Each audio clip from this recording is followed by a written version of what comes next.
What's happening, y'all?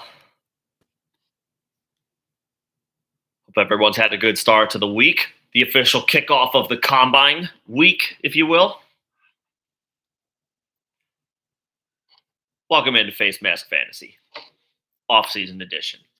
Um, you guys already know the drill. Happy to take any and all questions or conversation starters. I got a bit of an agenda that I can get through today. Just the little news and notes around the NFL.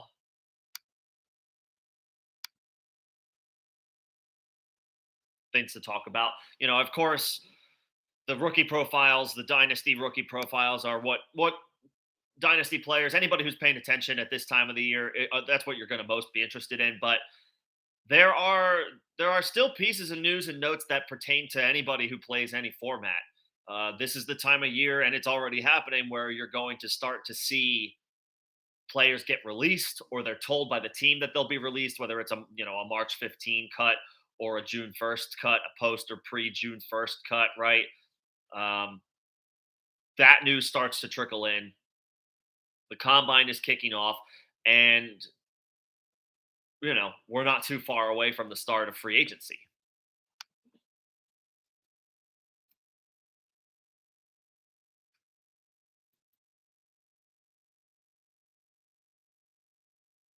So, lots to get to, lots to go over. Uh, Outside of the combine, I think today was linebackers and defensive lineman drills. I believe. I think that's what it was. Yeah, D line and linebackers today. So your top, your it's and defenses tomorrow as well. Those are defensive backs, and then there's special team stuff.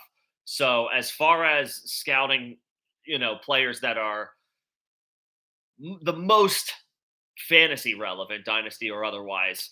The combine for quarterbacks, wide receivers, and tight ends begins on Saturday. So that's when uh, most of the traffic, as it pertains to fantasy, is most likely going to be driven.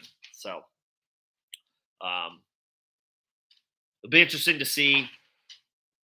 This is your first look, and everyone's got different thoughts about the combine, right? Some people don't pay any attention to it. Some people like looking at the measurables, the numbers that players end up posting, whether it's a 40 time or the three cone drill, uh, weights that could pertain to some of the guys.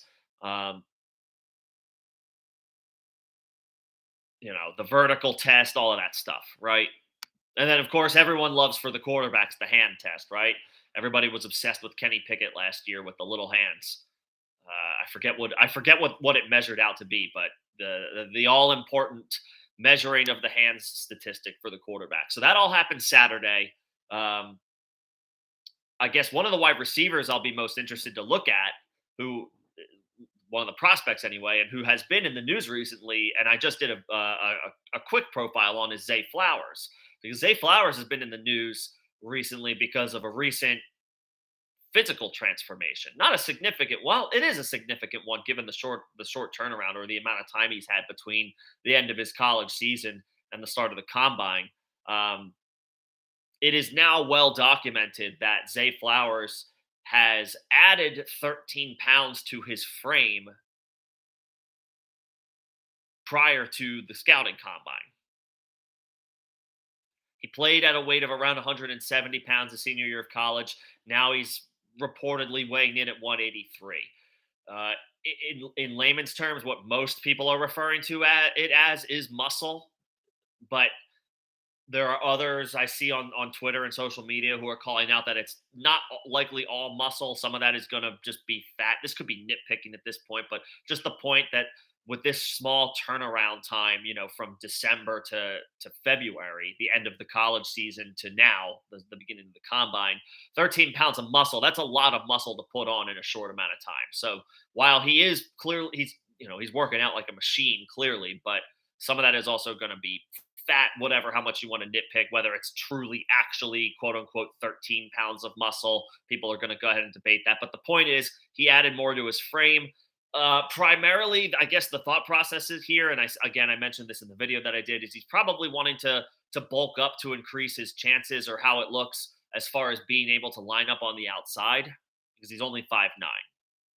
So by default, you automatically, when you hear 5'9", you automatically think that guy's a slot receiver, right? So and I'm not in his inner circle. I don't know if that's actually true, but what I can only speculate here is his thought process is he wants to add muscle to his frame so that he can hold up against bigger defensive backs on the outside. That's the thought process here. So he's not only a slot receiver because he lined up everywhere for Boston College.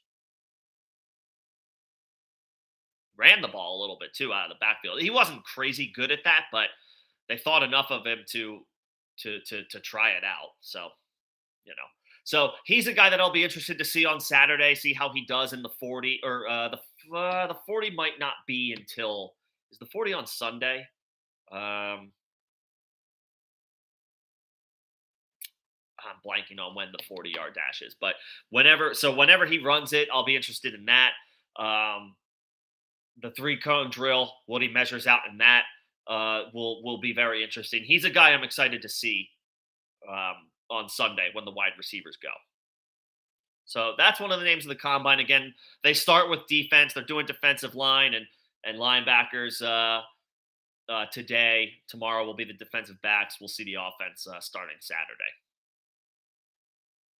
What's going on, guys? Hell yeah, it's the Underwear Olympics. We want to see these guys working out in their shorts and then dissect them in every little way that we can, right? Because this is how we spend our off season. We got to know. We got to know who the next batch of young stars that are going to join our dynasty teams. Who we got to coach up, right? Got to coach them up. So that's the combine. I can talk about the combine if anybody wants to specifically, but there's also news and notes from around the NFL. I don't know if anybody saw today. I'll start in Baltimore. Obviously, one of the big storylines of the offseason is what's going to happen with Lamar Jackson, right? And let me pull up the tweet because I want to make sure I say exactly uh, what was exactly what came from Rachaad Bateman earlier today. Um, but obviously, all of the GMs are in Indianapolis for the combine, and so they're all of course taking their press conferences and they're speaking to the media. Most of them for the first time since the season ended, uh, and Eric DaCosta, the GM for the Ravens, had an interesting comment today. He was asked about the wide receiver position and how the Baltimore Ravens have fared as far as drafting wide receivers. And this was his response. This was Eric DaCosta, the GM of the Ravens. This was his response to that. And I quote about Baltimore's recent track record of drafting wide receivers. If I had an answer, that would probably mean I would have some better receivers. We're going to keep swinging. There have been some guys that have been successful players for us that were draft picks. We've never really hit on that all pro type of guy, which is disappointing, but it's not for a lack of effort. And then he kind of just goes on to say it's like he can't really explain why it's happened. That's a pretty damning message from the Ravens GM who is selecting these guys, several of whom are obviously still on the team. Obviously, I guess it's a bit of a shot at, you know, in some way, shape, or form, Rachaad Bateman. I mean, dating back to Marquise Brown prior to them uh, trading him to Arizona. I mean, I think Devin Duvernay was like a third round pick. I think they also drafted like guys like Miles Boykin in the third round. I think James Prochet like a fourth round pick. So I mean, these are day 2 and day 3 guys as far as the draft. Prochet was a 6th round pick. and I just want to make sure I get Duvernay correct. I feel like Duvernay was a third round pick. Yeah, he was third round of 2020. Uh, so I mean, you drafted Bateman in the first round. You drafted Hollywood Brown in the first round. I think that was 2018 or 2019. I think that was 2019. That's right, because Hollywood Brown was a rookie the year that Lamar Jackson had his MVP run. I mean, Bateman responded, as it turns out, to in a tweet that has since been deleted, and I'll paraphrase it. Just Bateman kind of responds to DaCosta in the form of a tweet saying, why don't you run your offense or play to your players' strengths and stop pointing the finger at us? I guess he means the receivers and number 8, who is of course Lamar. Um, Talks about how they take heat 24/7, and but the team doesn't seem to care about them. There was a report today that the Ravens players were unhappy with like the strength and conditioning coaches who have since been let go by the team. So all this to say, there feels like there's a lot of drama in Baltimore right now. I'm This just makes it all the more fascinating about where is Lamar going to sign. Um, his GM is throwing his wide receivers under the bus, the guys that he drafted, right? Or I mean, maybe he's maybe knocking himself for the picks, but in turn, you're still going to end up in when you do it, when you approach it that way, you're going to end up insulting. You're still going to insult another person. It's like, oh, these picks didn't turn out. Well, those picks are your players, man. Like, so that just to me amps up the drama around what is Lamar going to do. For the longest time, and I guess I still believe this. I do think he's going to return to the Ravens. I do think they're going to eventually pony up and make sure that they lock him in. And for fantasy purposes, I mean, you're not worried about that. You're still drafting Lamar as a high end QB1, and you're probably going to do that regardless of where he goes. But man, talk about a dramatic situation. If the vibes are not great, if obviously it's still early, right? We're only just starting the NFL combine. We're still weeks away from free agency and of course 2 months away from the draft. We've got a long off season to get through. So this could always just kind of mull over.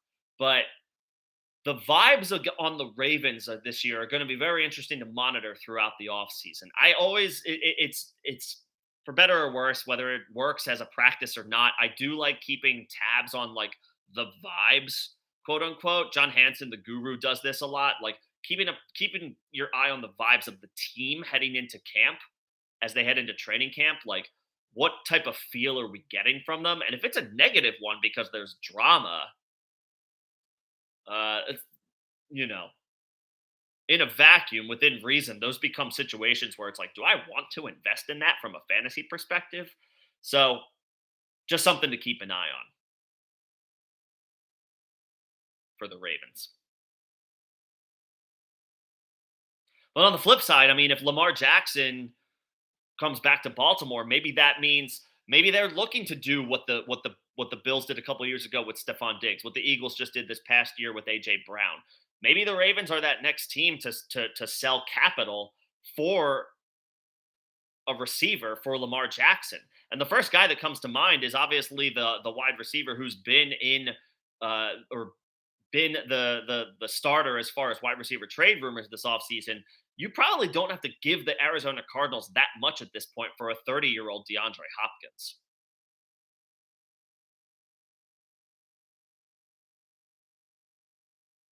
That could absolutely be something the Ravens explore. At this point, like Hopkins is great, right? He's spectacular. But at this point, he's 30. You probably don't have to offer more than a third round pick for him to Arizona. And if you know if he refuses to play for them no matter what, if they hold no leverage here, you might be able to squeak out of it with nothing more than a fourth round pick if you're the Ravens. And that's something if you end up retaining Lamar Jackson, whether it's a third or a fourth round pick, you absolutely need to entertain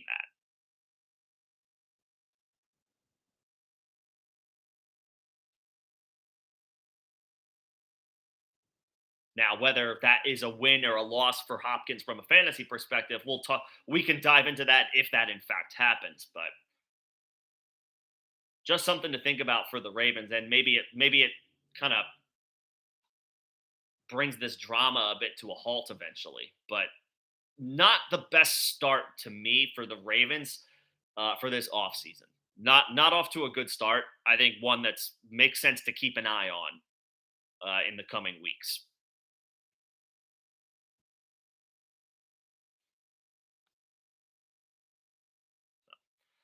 Iron, what are you looking to trade for? What is the offer? Because you're going to have to give up a king's ransom if you want that 101.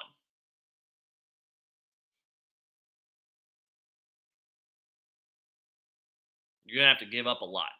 Um, oh, is this the offer? Hall Javante. Oh, Hall Javante. Are they top five in 2024?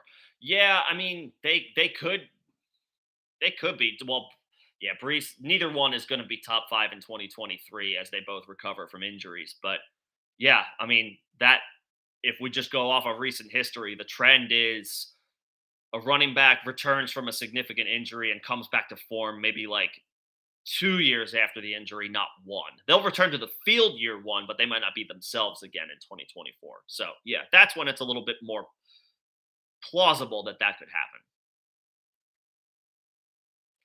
As far as Spears Rojo, yeah, he's going to be a guy that I do a profile on soon coming up. But man, he's shifty. That like the lateral agility.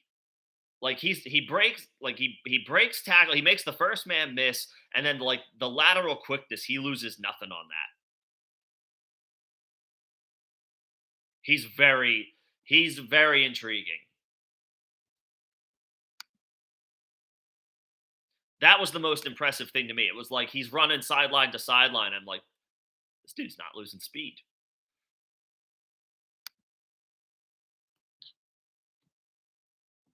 He looks good. It looks like the running backs I think go when do they when do they work out in shorts? Are they they are Saturday. Or excuse me, they are Sunday. Sorry, the running backs are Sunday.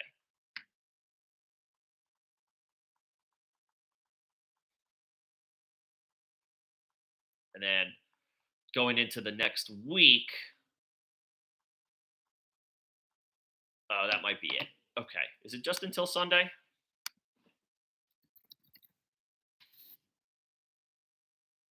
Yeah, okay. Right. It's till Sunday. Okay. Or it's until Monday, excuse me. So we're well underway.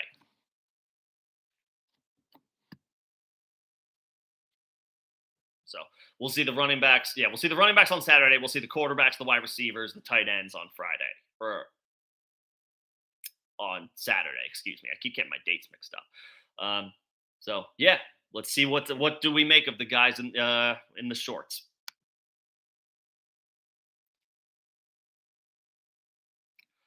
So I've said my piece about Baltimore. Wanted to make sure I talked about that because that was the I guess that was the big news of the day. There's definitely a disconnect between, or at least there looks to be on the surface, a disconnect between Rashad Bateman and he clearly disagrees with his GM's assessment of their handling of and developing of the position. Interesting comments. So that's the big news. I guess we'll see what develops in Baltimore. But again, keep an eye on the vibes that develop there over the offseason. Not off to a good start. Um, and again, the other piece of that you start to see now around this time of the season is when teams start letting some of their veterans know if they're not going to be retaining them or if they're going to get released outright. And that happened a couple of days ago with the Tampa Bay Bucks and with running back Leonard Fournette. Fournette's going to be a cap casualty this offseason. Fournette also, according to Rick Stroud, he is a beat reporter for the team, I think for the Times, the Tampa Bay Times. Fournette told Stroud that he requested from the team that he get his release. and the team is reportedly going to oblige. So Fournette moves on from Tampa Bay. Fournette is 28 years old, did not have a good season as far as his averages, his splits. They definitely took a bit of a tumble. You would think at age 28, Fournette's not done. Like somebody's going to give him a 1 year deal. But that's where Fournette is at this point in his career. He's going to be for maybe the next couple of seasons. He gets 1 year contracts with various teams that have a need at running back, and then that'll be that. Probably say within the next 3 years, and that's just the way things go with running backs. I think Fournette can still contribute to a team. The Bucks did not, their offensive line just wasn't the same as it has been in years past. So that certainly contributed. They weren't getting any push as far as as far as run blocking for the most part this past year, because Rachaad White also didn't have overly stellar numbers running the ball. And a lot of that was again attributed to the offensive line did not play well. So I don't think Fournette is done. Honestly, in Dynasty, if you have a competitive roster, uh, now's probably a good time especially if you have a Dynasty league where you've got a contender and whoever has Leonard Fournette right now rostered, if you feel like that team's not as good as me, or maybe they're on the way down, or they're not, they might just be, if they're a team where for whatever reason they could be looking to unload an aging vet, especially at running back, now's the time to offer a late third for Leonard Fournette. If the manager is well aware at this point that Fournette, as long as it's an active manager, right? Because we all probably deal with inactive managers during dynasty season. If they're aware of the situation and they're not feeling great about Fournette, because while he is technically still on the Bucks roster, by all accounts he will not be sooner than later. Again, will be designated as a March 15th cut. That's almost two. That's still, it's just under 2 weeks away, so there's plenty of time for that. They're not going to be in any rush to make that transaction official, but they're aware that it's going to happen. Now's the time to try to get Fournette again if you're a contender for a low ball offer, just in case. And for a team that is looking to unload Fournette because maybe they're not a contender, you can get away with a little bit of not having to give up too much, because they might be content just getting rid of a 28-year-old running back on a team that is not competing in 2023. On the flip side to this, Rachaad White, right? For now, today, steps into the RB1 role for Tampa Bay. Now, what that is going to look like for week one of the season is anybody's guess. Does Tampa embrace the tank, embrace the suck, and look to rebuild starting in 2024 and potentially put themselves in the Caleb Williams sweepstakes? They probably should. That probably makes the most sense. That roster is getting older.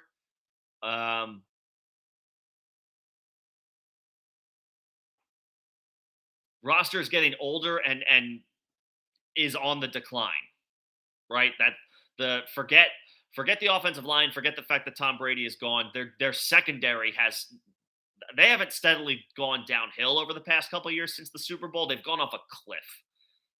So they need to retool in that regard. I mean, you still have Devin White and you still have Vita Vea, who are spectacular. But Levante David's a free agent and getting older. All this to say, it could be Kyle Trask behind center if for the 2023 Bucks, if they choose to embrace the suck, if they choose not to go after Derek Carr, or I haven't heard, they don't appear to be in the Aaron Rodgers sweepstakes, if that even exists.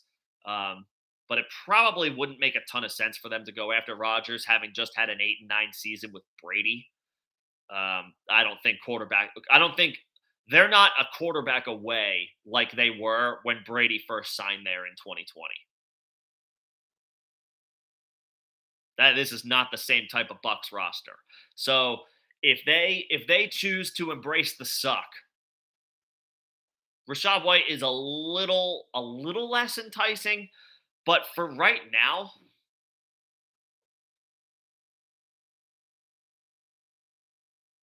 I mean, contenders should hold. But if you're in a rebuild, obviously Rachaad White is still young. I think he's only 23 years old. But if you're in a rebuild and your feeling is, well, maybe, but in a couple of years, like a long rebuild, maybe not all. If you're a year away or so, keep him. But if you're a few years away, like maybe you're just in a really bad part of town, you can probably get a 2024 first for Rachaad White. And especially in superflex leagues, increase your odds once again to to get Caleb Williams, because if you're in a long rebuild, you'd rather have the quarterback than the running back, because Tampa's going to add to their backfield, right? Every team does. No team anymore.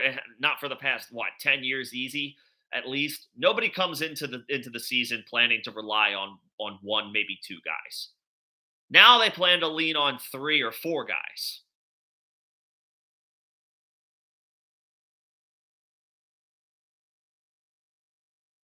So Tampa's going to add to their backfield. They can do it in free agency because there's a lot of it. There's going to be a lot of free agents available, and they can do it through the draft. They can probably do both, and they might.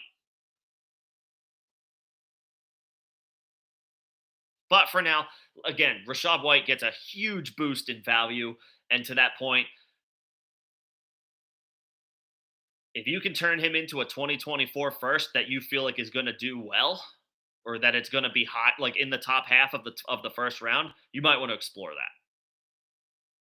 I like Rachaad White a lot, and he's still young. He's only 23.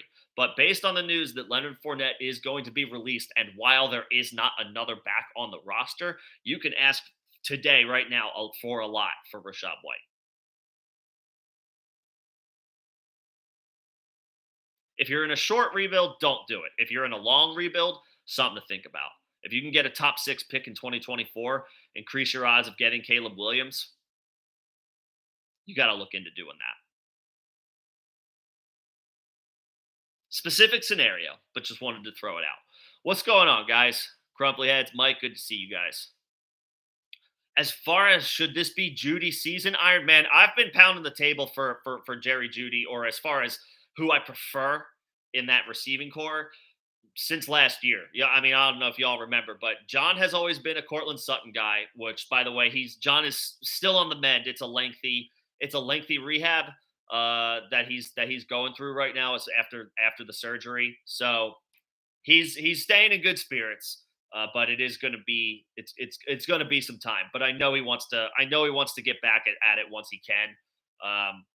We still got to wait a little bit longer. So I'll put some good thoughts out into the universe for our guy. But he's been a Cortland Sutton guy. I've been a Jeudy guy. And to me, I think it became clear this year, if it wasn't already, Jeudy cemented himself as the better option. Maybe not every single week. Like Cortland Sutton's going to have his weeks. I don't want to say he's like, and I'm not saying it's not like Cortland Sutton is bad. I just think that Jeudy consistently is ahead of him, or should be ahead of him. With Sean Payton, yeah, you have to be buying Broncos in ADP or best ball.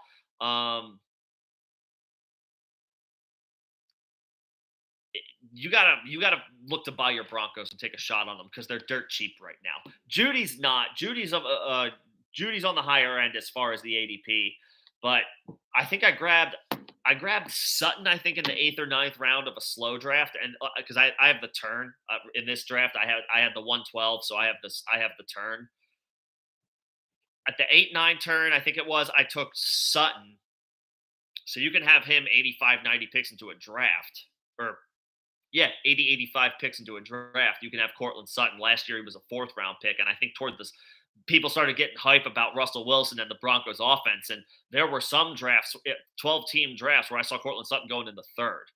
Now you can have him in the eighth. And then again, and I ended up taking Russ at the 10-11 turn. Now, Daniel Jones was still on the board. Jared Goff was still on the board. Russ had an ADP below both of them, but I figured, all right, well, this is best ball, so I want to get a stack. So I had Sutton. Let me grab Russ now with an 80, like with the 109th pick or something like that. When you know it's time to go to take your shot, right? Risk it for the biscuit with a guy like Russell Wilson when his ADP is behind Daniel Jones and Jared Goff. Both of whom had better seasons than Russ last year. Everybody had a better season than Russ last year. But consistently year in and year out, you're going to take Russell Wilson over those guys. Now he can be had in that same range, and his ADP is lower than both. So not just so to that point, not only do I think Jeudy has another strong season in 2023, but buy all Broncos because they don't cost that much. They don't cost that much.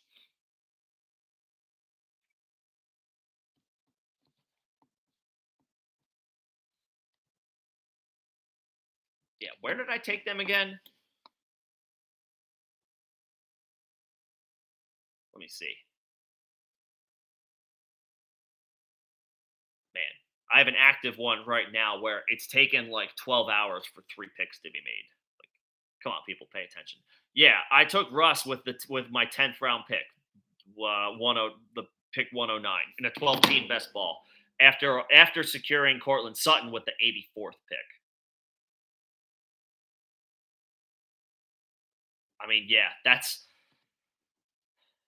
a pretty easy stack to build. It's a pretty easy stack to build.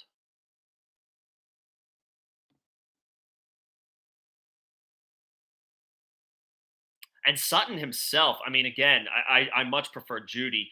Judy's ADP, I think, is the highest of the Broncos.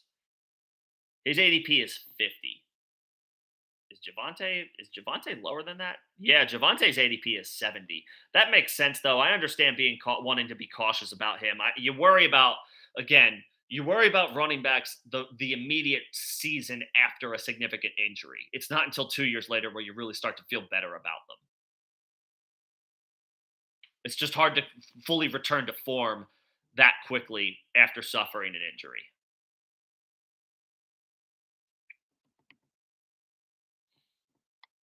So, anyway, so Javante, I don't know if I would totally throw my weight behind, but the pass catchers and Russ for the Broncos, yeah, I would buy. Even Jeudy at the 50th pick. This is just redraft, but in general, I think if for whatever reason anybody's down on Jeudy, make an offer. Because if you're worried, right? Because Sean Payton, however you feel about Peyton, now that he's on a new team, he took a year off from coaching. I mean, the guy has proven year in and year out he knows what he's doing on offense. Now he gets to work with Russell Wilson. They get a full off season, right? Full off season together. Russ is year 2 on a new team, so everything is a little more familiar, right? Things are less new, and that matters. That type of stuff matters when you spend a decade plus. How long was Russ in Seattle? I mean, when you spend 10 years in one place and then go somewhere else and it's a different coaching staff, it's a different playbook. And I know you hear these, some people adapt well to it quickly, some people don't. It all depends on, and these are the types of things, these are the intangibles that we can't quantify, right? We can't dissect this type of stuff from an analytics perspective. It just kind of has to play out. There are different things, there are different reasons why some guys succeed in brand new situations right away and some guys don't. Some of it could be mental, it could be psychological, but we don't know these types of things. Of course, obviously, in this specific instance, we didn't know going into the season how bad of a job Nathaniel Hackett was going to do, because it was a colossally bad job, epically bad. you expect some level of competence at the very least in this perspective. Sean Payton's going to provide that and then some. So you feel better about the Broncos this year because their value is there. Everything's way down. Everything's cheap as far as them. Jeudy is the most expensive, which makes sense in ADP, and of course he's going to be more expensive in dynasty leagues. I think he's still only like is he like 24? He entered the league very young.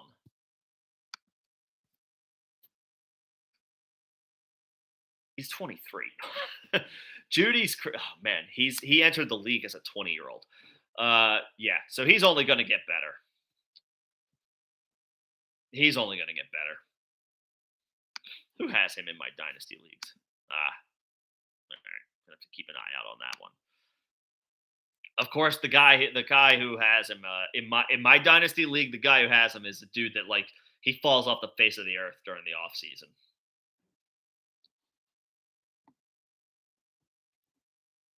Also, I don't know. I guess I have to call him, leave a voicemail, do some type of like 1990s crap.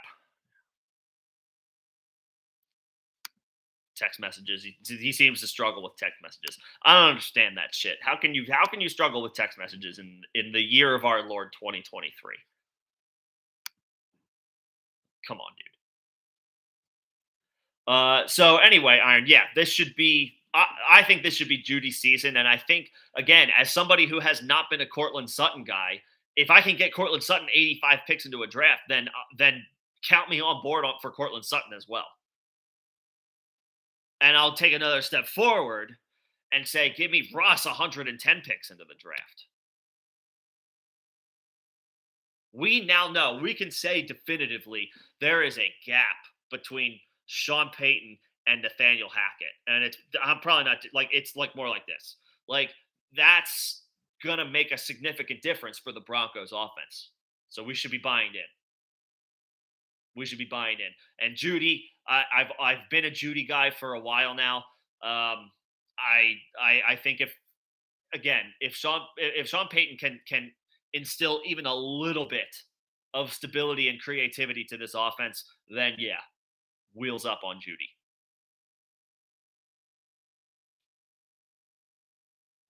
Wheels up on Jeudy. He'll be in 80 at least in redraft. I'll plant my flag right now. His ADP is around 50. Um, it could be. I'll say it's 10 spots higher by the time redraft drafts are supposed to come around because we'll see improvement in the preseason. Plus, we'll start to get that camp hype, right? Russ and Sean are clicking. This offense looks like it's going to be fun again. The players are having fun again, right? Or whatever nonsense. We're going to start to get I totally expect the positive snippets to come back to the Broncos uh, this time around. It'll be a little bit more legitimized because we know Sean Payton is a good head coach. Judy's ADP will climb. Russ's ADP will climb. It'll happen. It'll happen. Iron, as far as okay, here's the 101 offer. Seventh pick this year, seventh pick, second, the 207 this year, 24 first next year. Fields, Javante, again, and then Bijan for Bijan and Diggs. Okay. Uh yeah, I mean that's about the going rate, but if he declined that, then I'm not going any higher.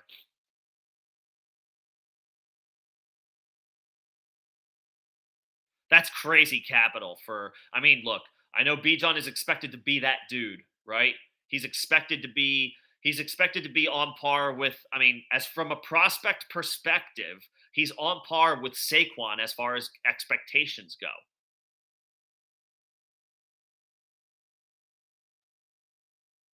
Saquon, his rookie year, was the RB1 or the RB2, depending on your format or your scoring.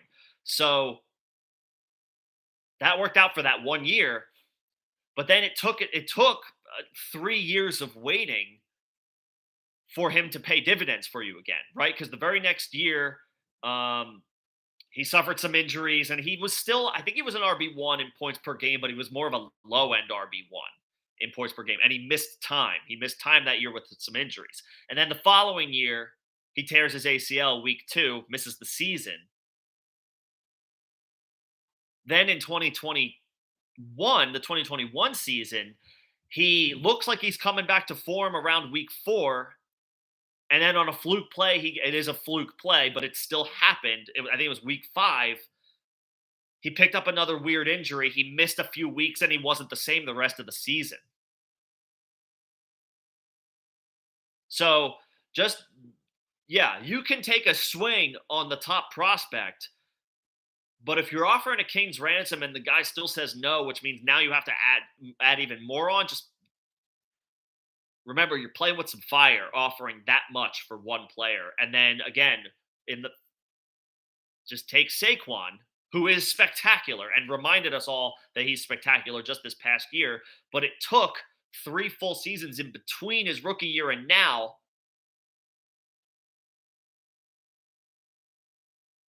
Like 2 out of his 5 seasons have been huge hits, and we'll call his sophomore season like half a hit because he was a low end RB1 in points per game, but he missed time and he battled injuries.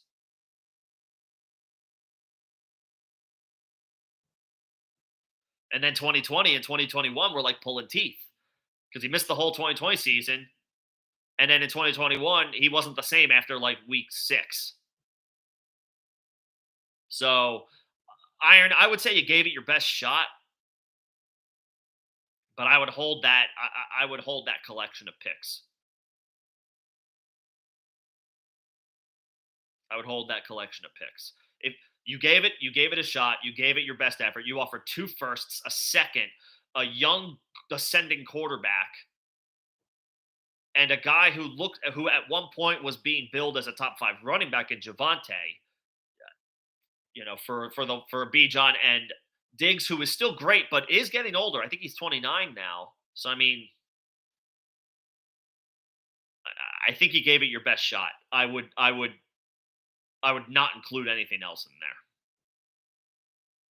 Because if you decline that, an extra couple of third round picks isn't gonna move the needle. You're gonna have to include something else that's significant there, and it's just like nah, not for me.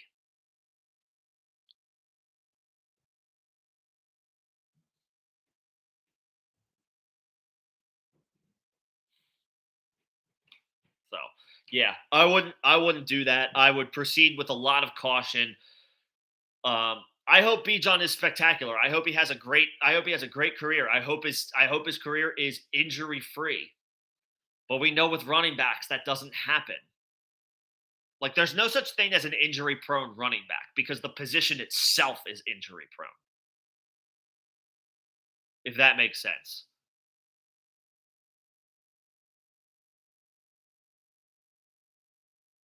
If that makes sense.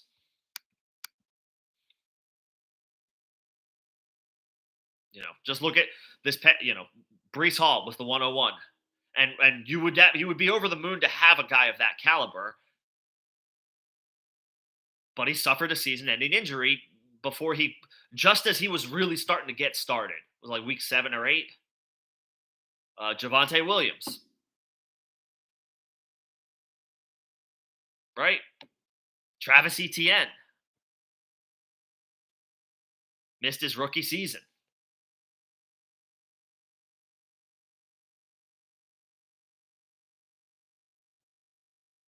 So it's fair to ask for the whole cupboard. You got to empty the cupboard if you want to come up and get Bijan, but at the same time, you know don't overdo it. If emptying the cupboard doesn't get it done, they want something else on top of that. It's like, all right, man, just take Bijan. Have have fun. I guess you have the 101. Congrats, you earned it. I'm not giving you every single thing I own. You know,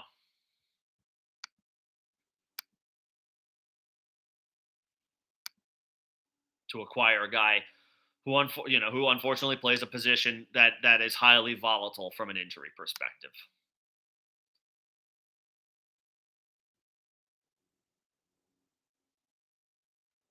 Which is why I was originally suggesting earlier, um,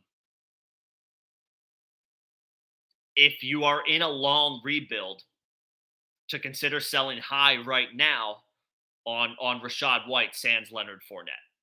Something to think about. The other guy I wanted to, and then as far as talking about some potential cuts, the other guy I just wanted to mention, and this is far less of a guarantee, but it feels like Leonard Fournette is going to get released. Like he requested he requested to be released according to Bucks beat reporter Rick Stroud. It was reported by multiple verified sources a couple of days ago that it was going to happen. He was going to be designated as a March 15th cut. Fournette will be somewhere else in 2023. We don't necessarily know that it's going to be the same for Joe Mixon, but it's certainly possible. And every indication is if he doesn't agree to a restructure of his contract, that the Bengals are going to, in fact, release Joe Mixon. That is a significant possibility. Again, not guaranteed in any way, shape, or form. And the Bengals are competing, and of course, want a guy of Mixon's caliber.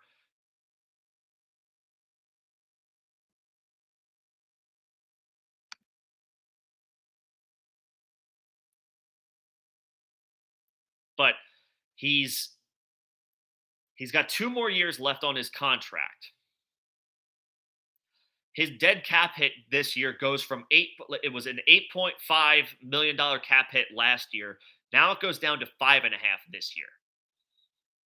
So that's still like a pretty solid chunk of cash.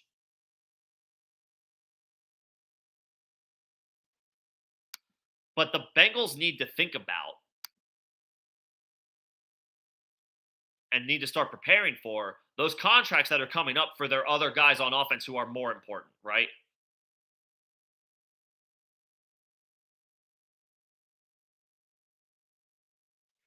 Joe Burrow is going to need an extension. Jamar Chase, well, not Jamar Chase as soon, but eventually. T. Higgins is the guy.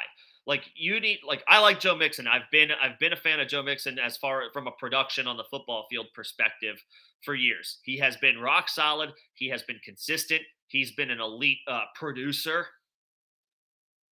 He is a yards creator, so to speak. The great Graham Barfield, if you'll remember, created that yards created tool, measures a running back's ability to generate yards like by themselves, regardless of line play. Mixon came in close to the top.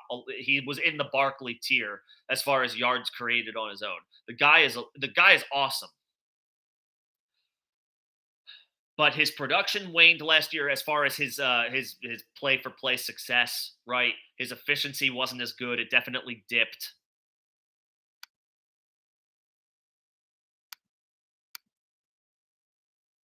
Now he's 27, or he'll be 27 for the 2023 season. So he's getting a little older as far as running backs go. Um, and the dead cap hit is now down to 5.5 if they do choose to release him if he doesn't agree to a restructure. There's a very real possibility that this happens.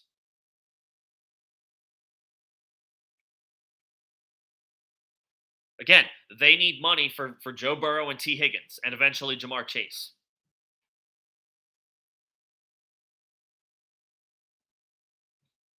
Like throw Joe Mixon in that mix, and they are the present of a right now contending Bengals offense. But if you talk about the future of the Bengals, Mixon's not a part of that.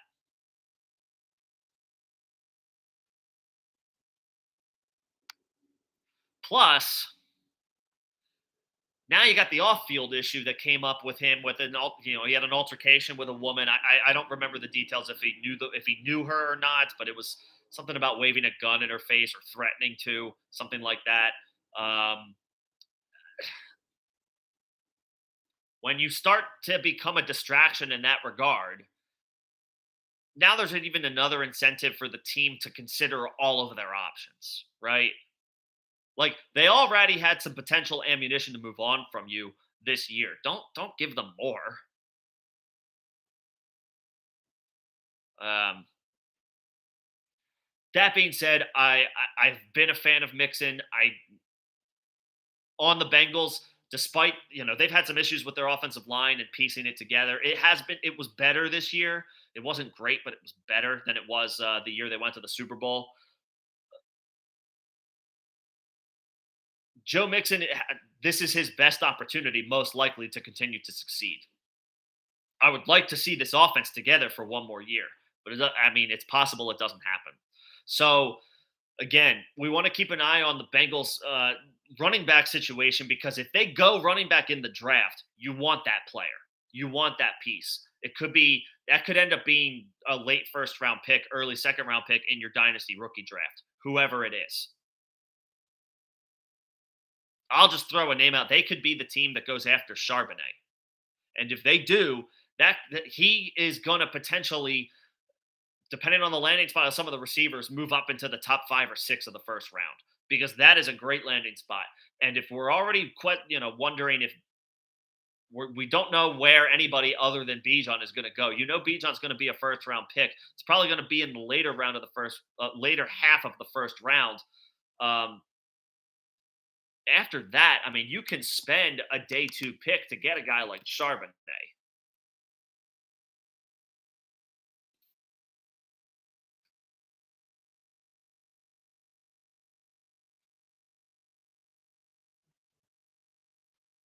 The Bengals have the 60th pick in this year's draft and the 92nd pick in this year's draft. He probably doesn't last to 92, but if you like him enough, you could take him at 60 if you move on from Joe Mixon.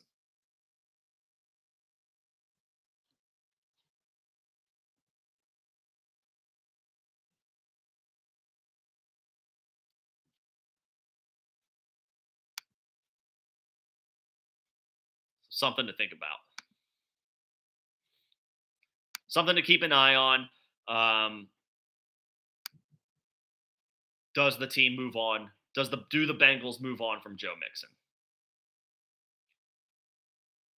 A lot of AFC North storylines as we enter the NFL Combine.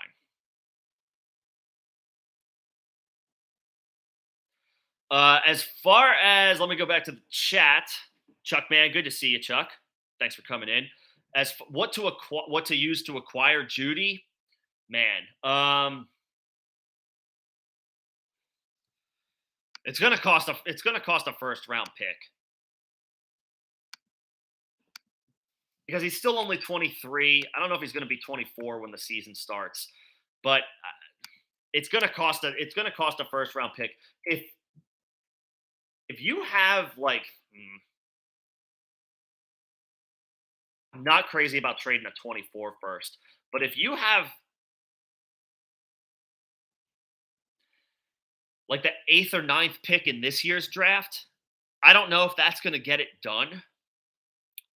But depending on my team makeup, I might offer something like that. I would certainly offer a late first this year for Jerry Jeudy. If the person who has Jeudy is excited about this year's class, I would entertain offering a late first this year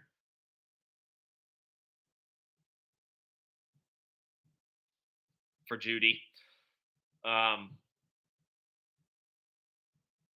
if you're set at court, like let's say that this is your situation, right? You have the 108 or the 109, maybe even the 110. If it's a super flex league and you're good on quarterbacks, you don't need to take a chance on a guy like Anthony Richardson. You don't need to take a chance on a guy like Hendon Hooker. I'm just thinking about the guys that could go like in the late first, depending on their landing spot in a super flex league. If you're good at quarterback, like if you don't need one, if you're solid at running back, maybe you don't need a Zach Charbonnet, who I think is going to be the guy in that 107, 108 range. If you feel like you've got a solid squad ready to compete now, if you're good at running back and could use a receiver, I'm offering a late first for Jeudy this year. I'll offer a late first round, a late 2023 first for Jeudy, and I'll see if that gets it done.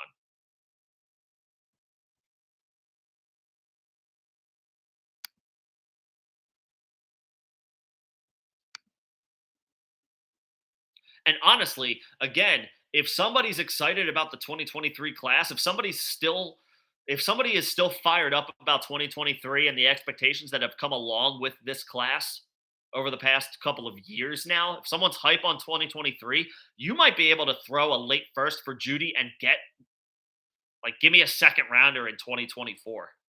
That might be a little too much, but it never hurts to ask for a little bit more before you settle for what you're okay giving up in the first place. You know what I mean?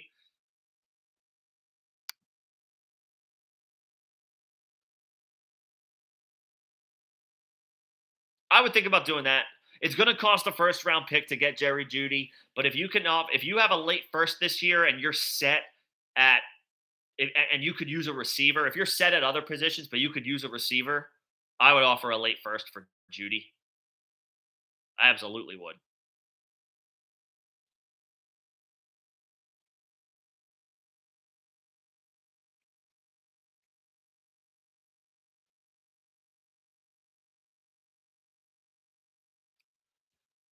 Let's see. As far as sleeper rookies, Rojo, I know you're deep in your bag and check watching the film right now. I don't know if he's like a sleeper, but I am curious to see. I'm curious to see what type of stuff Cedric Tillman does. Maybe not at the combine, but also at his pro day.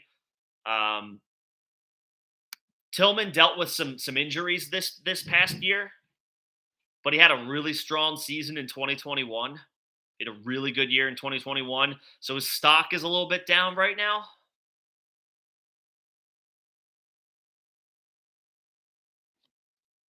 Stock's a little down right now relative to where I think his expectations could like coming into the college football season this past year.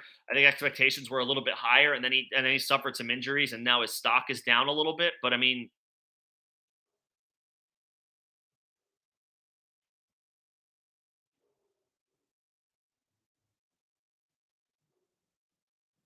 64 catches, over 1,000 yards.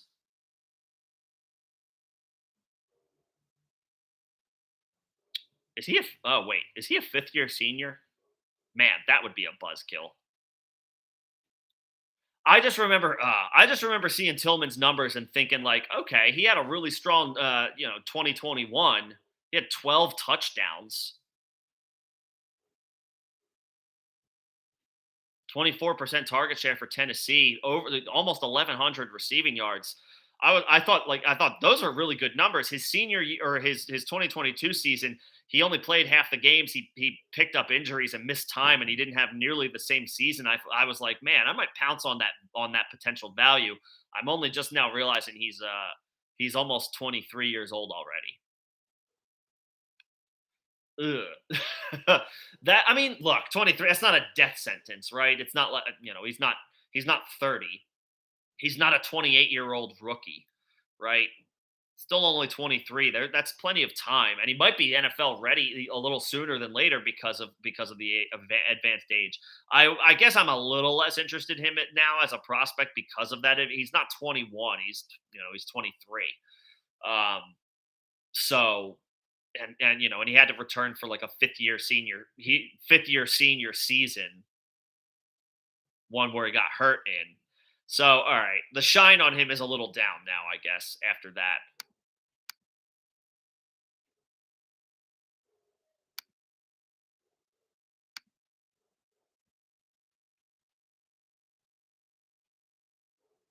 The other player who I haven't had the chance to look into yet is the running back from Pittsburgh. I know he's drawing a lot of hype right now. Is a Banaconda. I probably just butchered the hell out of that name. I actually wasn't familiar with him. Israel, um, the running back from Pittsburgh. I see him I see him talked about in circles a lot. I have to check him out, but I feel like for the casual dynasty player, he's the type of guy who right now is still flying under the radar. Um, so it'll be interesting to see how he does working out in shorts on Sunday. In more again, the whoever whether it's Twitter, wherever you get your news or information, the deep hardcore dynasty circles are very interested in him.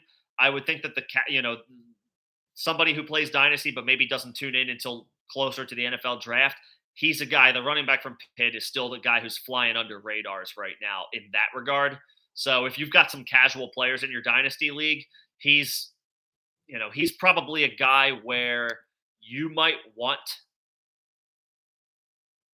uh, to secure an additional second round pick. Could honestly be an early third, but that might be where it could be a third round pick. His stock might go up if things go as expected. But if you could pick up a late second rounder in 2023, or if you don't already have it, he might be a guy that's worth um, taking a look at.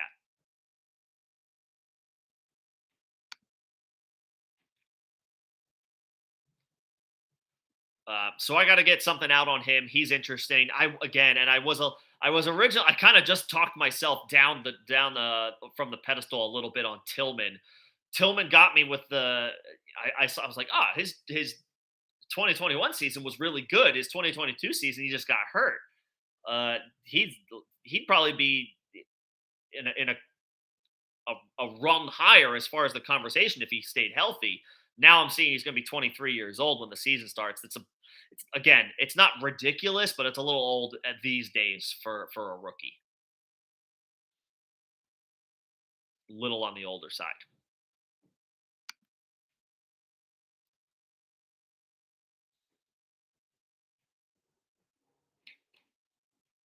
The guy he's not really a sleeper at this point. He's not in the top level. I don't think he's in the high end conversation as far as the elite prospects in this year's draft, but I love speed, man. I like dudes who can just run for days, and Devon Chain is that at running back. So that's the guy where I want to see where he ends up. I want to see where he lands. He might end up sneaking into that late first round area. Again, depending on draft capital. He's a guy that I'm very interested to see where he goes. Speed kills, and that dude has it. I think his goal is to run a sub 4.3 in the 40. However much stock you put in the 40-yard dash, that's up to you. But like the straight line speed, man, that's for better or worse, whether it translates to an NFL field or not, I'll always be a sucker for that. So I'm curious about Chain and where he goes.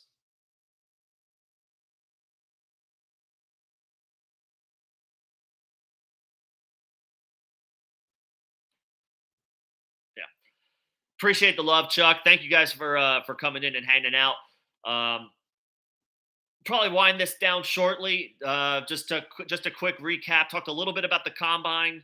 Talked a little bit about the Baltimore Ravens and their situation. Again, I'll timestamp this video so that if you want to come back and ever take a look at anything specifically, if you missed it or if you just want to rehear it. I don't know how many people want to rehear me if you already did, but if you do, I'll make sure to timestamp this. Talked a little bit about the Baltimore Ravens. There's some early drama with them based on uh, comments made by Eric DaCosta and then a response on Twitter from Rachaad Bateman that's since been deleted. Talked a little bit about that. Keep an eye out on the vibes for them throughout the offseason. The fallout from Leonard Fournette getting released from the Bucks, or at least that's what's expected to happen, right? Um, and then, of course, we are less confident that it happens with the Bengals and Joe Mixon, but it's certainly possible that he is a cap casualty as well, which would be a bit of a shock for just from the perspective of what that transaction looks like. Like if we see Adam Schefter tweet out Bengals release running back Joe Mixon, that's going to feel weird this year because it doesn't feel like he's done yet. But he is getting paid a lot of money. The Bengals need to be forward thinking on the contracts they do need to eventually dole out. And unfortunately, Mixon's production and efficiency more specifically than production declined this year. So that'll be an interesting situation to monitor. And then, of course, always looking forward to taking questions or comments in the chat. You guys already know. If anybody new coming in happens to see this, if there's anything specific you want to talk about, I engage here as much and as quickly as possibly as I can. Uh, Something I think that, or I would hope that is something that's a little different for us. We try to engage the community here as much as we possibly can.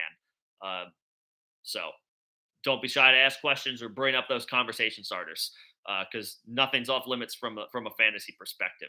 I'm not going to watch the fight, Iron. That's all you. But I hope both competitors just have a good time. Again, every Thursday during the off season, 6 p.m. Eastern, you guys can find me here. We'll be talking shop on the goings on of the NFL, and then of course whatever is relevant. And whether it's dynasty related or you could have redraft, because there's plenty of people, myself included, who are playing best ball. Those questions, of course, are on the table as well. If you're a member, you can be on the lookout for podcasts. Those are going to be coming down the pipeline. Short 10 to 15 minute intervals or clips of just whatever's on my mind. That'll be exclusive to you guys. So you can keep an eye out for that throughout the off season as we move through to the combine, to free agency, and of course to the NFL draft, the most exciting part of the NFL offseason, and certainly the dynasty offseason. I think that's all I got for tonight, guys. If there's not anything else, or if there are no other things that anybody wants to bring up, I'll give it a minute or so if anybody's got one last final thought or question.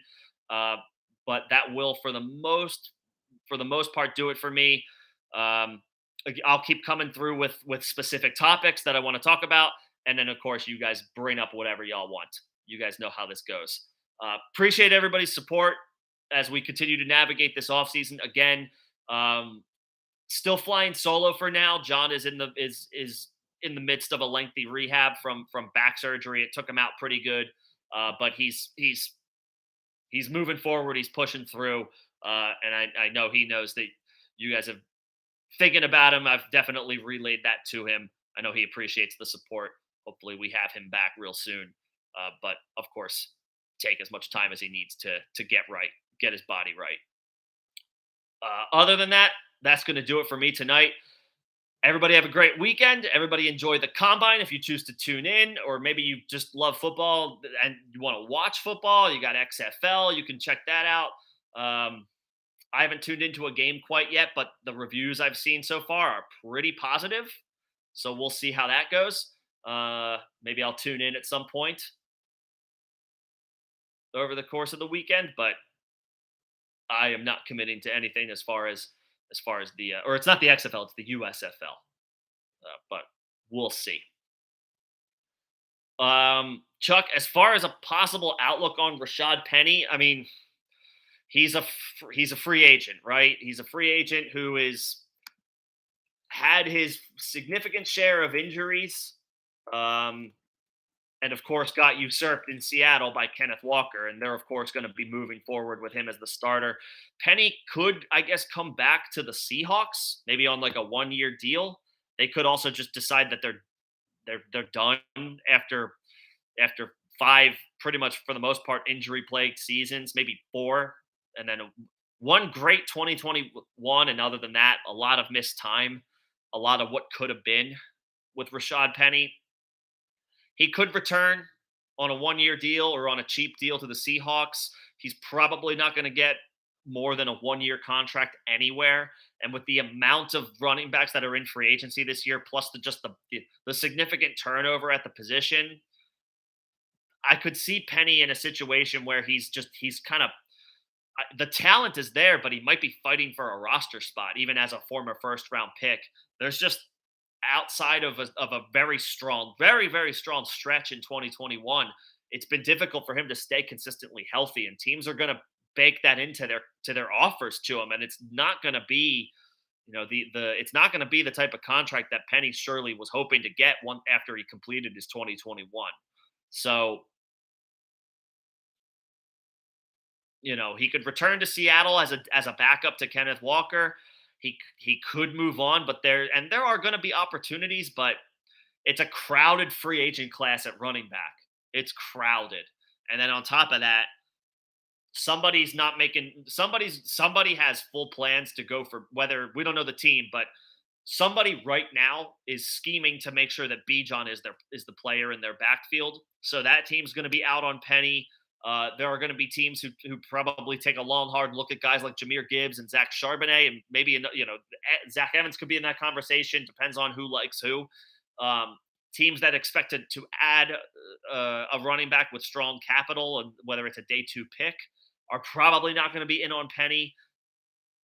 Teams that are rebuilding probably shouldn't be in on a 27-year-old running back who has had multiple injury issues. I feel like his opportunities, there's going to be an opportunity. It's not like there's going to be no opportunities, but I feel like he either returns, he might return as a backup to the Seahawks, or he ends up, in a committee, in a slightly crowded committee with in one or two other scenarios, and he's fighting for a job. That might honestly be the best case scenario for him. The talent is there. There's no doubt. The availability hasn't been there, and that's a bad problem to have as a 27-year-old running back. Hopefully, he finds a landing spot. He's, I again, fan of breakaway speed. Penny has that, or has had that. He can definitely help an offense, create chunk plays, gain chunk yardage, but you need him healthy for more than 7 or 8 games a season.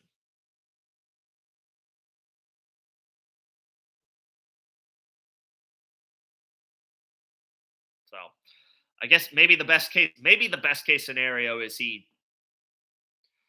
maybe he's the one who ends up in Tampa, and they leave Rashad Penny as the third down back, and they give Penny the crack at first and second down. Like maybe that's his best case scenario.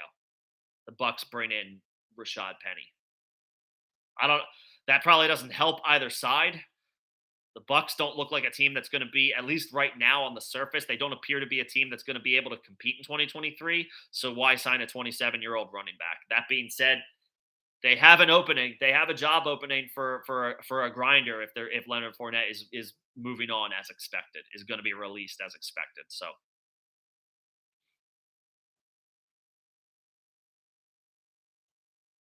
it's going to be tough for him. It's probably going to be a tough offseason or not tough. Like Rashad Penny will find a home. I don't know that he has. I don't know that once he signs, he has I'll just say fantasy relevant job locked up.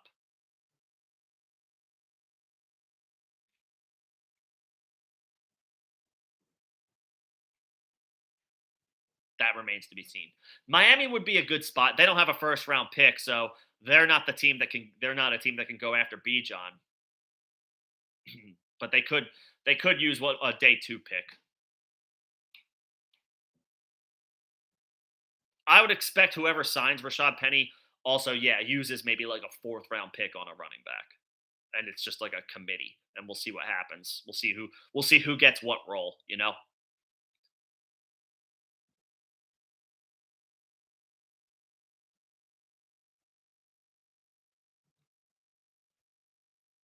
Lots of running back movement this offseason. It's going to be There's going to be lots of dissecting once we know landing spots for some of these running backs, not just the draft but the free agents as well. We'll do that when the time comes. I think again for now that does it for me. Appreciate you guys coming in and hanging out and tuning in. I'll be back next Thursday, 6 p.m. Eastern. Everybody have a great weekend. Enjoy the combine if you choose to watch it or whatever other activities you plan on getting into. Be safe, have fun. I'll see you guys next week.